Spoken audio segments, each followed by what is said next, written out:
Welcome to Steve First Page Scally. Sundays. I'm Tom Levine. I'm an award-winning author and Bram Stoker Award finalist. Also wrote for the comic book Spawn not too long ago.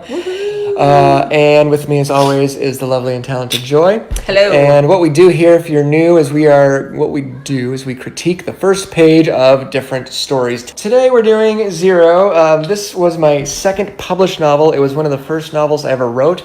I began writing the book in 1993. It landed on bookstore shelves in 2012.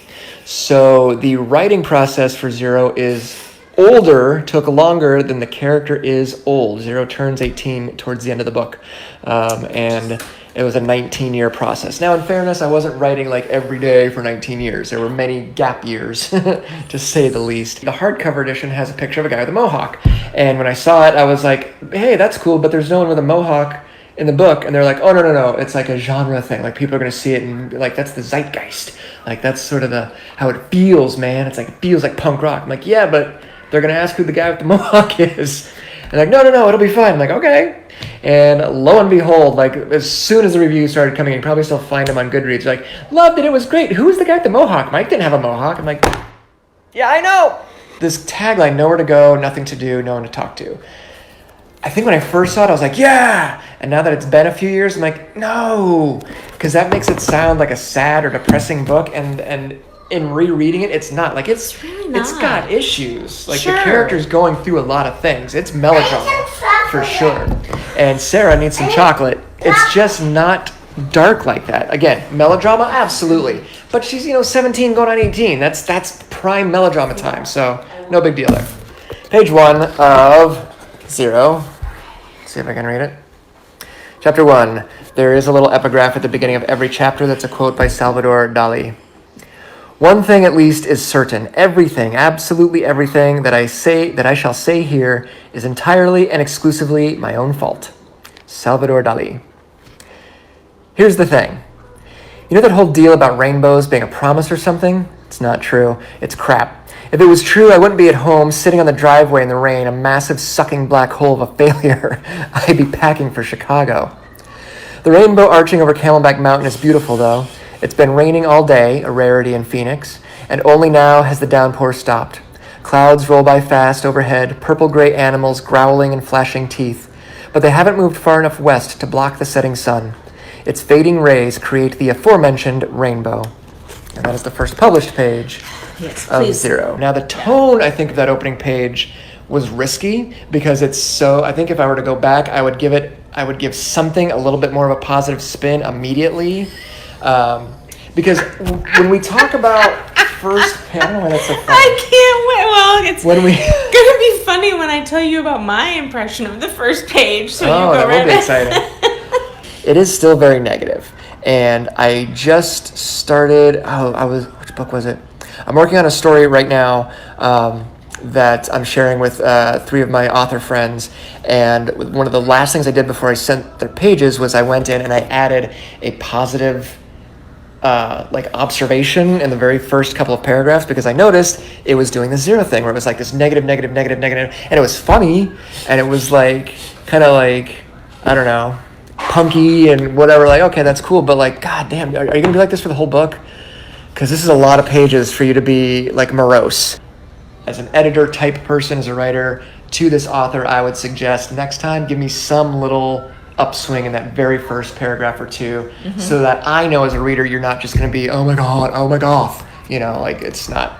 Zero has one of the most uncomfortable scenes I have ever read. Without a doubt. I will take that and say thank you, because that was exactly the point. It's funny. Interesting story about that, Steve, and maybe, for the rest of you as well. If we're talking about the scene in the car outside of the coffee shop, most likely, the funny thing is, up until, I don't remember if it was right before we sold it or right after we sold it, they were never going to get together in that way. I was like bound and determined, like for 19 years, like they don't do this. There's no way that they actually hook up, like no way. And then at some point, right before or right after we sold it, I was like, wait, but what if they did? What does that change?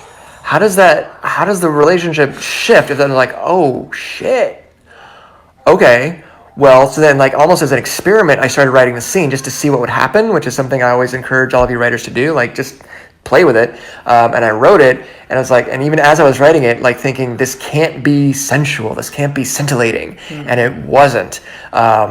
And that was exactly the point, and I think that's why it lands the way that it does. Because unfortunately, it was probably all too realistic, which Without is, a doubt. and it was kind of like, it's one of those things where I can't do, despite what Kirkus thinks, I don't like to do after school specials and be like, hey kids, like, no, let me show you Yeah. some things that could happen. Yeah. Something to think about. We have to be students of humanity. We have to be students of people. When Joy and I were first becoming friends, we were kind of hanging out. I don't believe we were dating yet. So I don't think I had met her parents formally at this point, or not very often. I wrote a story called Slap that I eventually turned into a chapter for the novel Violent Ends, which is a great book you should read and check out. And I gave it to Joy to give to her dad, who I had a lot and still have a lot of respect for. And he read it, and the thing that he said is, whoever wrote this really understands people. And it was one of the best, like, that's like in my top 10 compliments of writing that I've ever been given. I was like, wow, thank you. And I do think it's probably, from a writing perspective, it's one of the assets that I bring, and it's also probably the thing that I struggle with, because then I feel like I can't write something commercial.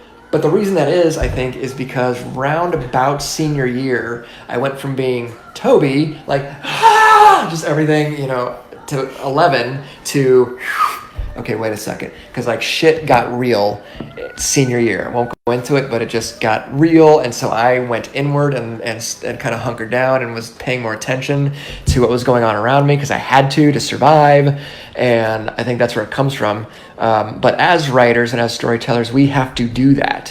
What we can do as storytellers, as writers, as people on social media, as friends, and as family members and whatever, is remember that part is to study and to be quiet and listen and try to get more story out of people. Ask more questions than offer opinions. And I think that's the thing I've been trying to do.